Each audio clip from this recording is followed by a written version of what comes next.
വിവാഹം കഴിഞ്ഞ് കുറച്ച് കാലം കഴിഞ്ഞിട്ടാണല്ലോ ഇത്തരം പ്രശ്നങ്ങൾ വരുന്നത്. പക്ഷേ പെട്ടെന്ന് തന്നെ വിവാഹം മോചനത്തിലേക്ക് ഈ ചെറിയ പ്രായത്തിൽ തന്നെ വിവാഹം കഴിഞ്ഞ ഉടനെ തന്നെ പോകുന്നതിൻ്റെ കുറേ കാരണങ്ങൾ സൂചിപ്പിച്ചു. ഇപ്പോൾ ഏതെങ്കിലും ഒരു അനുഭവത്തിൽ അങ്ങനത്തെ ഒരു സാഹചര്യം അടുത്ത കാലത്ത് വന്നത് ശ്രോതാക്കളുമായി പങ്കുവെക്കും? പിന്നെ എനിക്ക് ഇപ്പോൾ ഏറ്റവും അവസാനം വന്നത് പിന്നെ നല്ല ദീനിയായ കുടുംബത്തിലെ ഒരു പെൺകുട്ടി, അവളെ ഒരു മുൻപരിചയത്തിൻ്റെ അടിസ്ഥാനത്തിൽ ഒരു ചെറുപ്പക്കാരെ വിവാഹം കഴിയും.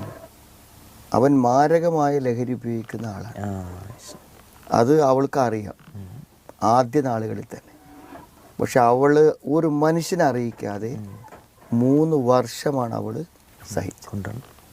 3 വർഷം.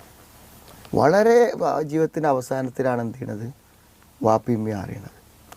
അതിൽ ഇവൻ്റെ പീഡനങ്ങളാണ്. അപ്പം ഇതിൻ്റെ അവസാന സന്ദർഭത്തിൽ ഉണ്ടായത് എന്താണെന്ന് വിചാരിച്ചാൽ ഇവളുടെ ഫോൺ അവൻ എറിഞ്ഞു പൊട്ടിച്ചു. എന്നിട്ട് അവളെ എന്ത് ചെയ്തു, വീട്ടിൽ കൊണ്ടുപോയി ഉപേക്ഷിച്ചു. പക്ഷെ കുറച്ച് കഴിയുമ്പോൾ ഇവന് ബോധം വന്നു.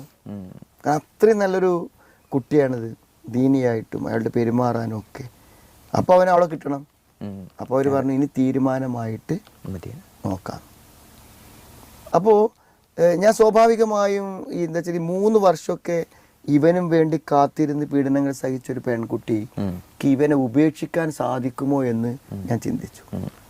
അപ്പോൾ അവൾക്ക് ഉപേക്ഷിക്കാൻ കഴിയുന്നത് എങ്ങനെയെന്ന് വിചാരിച്ചാൽ ഈ അവസാന സമയത്ത് ഇവൻ്റെ പ്രശ്നങ്ങൾ ഇവൾ പാരൻസിനോട് പറഞ്ഞു, അതെല്ലാവരും അറിഞ്ഞു എന്ന് ഉറപ്പായപ്പോൾ അവൻ എന്താ ചെയ്തതെന്നറിയോ, ഇവളുടെ പേരിൽ നീണ്ട ചാർജ് ഷീറ്റുകൾ ഉണ്ടായി.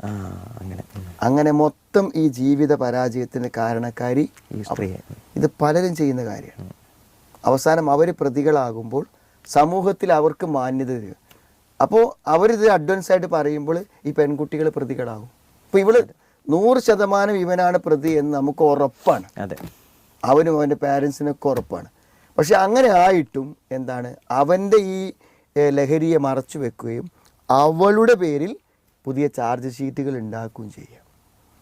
ഇതാണ് അവർ ചെയ്യേണ്ടത്. അപ്പോൾ ഇങ്ങനത്തെ കുറേ സംഭവങ്ങളുണ്ട്, ഇഷ്ടം പോലെ സംഭവങ്ങൾ നമുക്ക് പറയാൻ പറ്റും.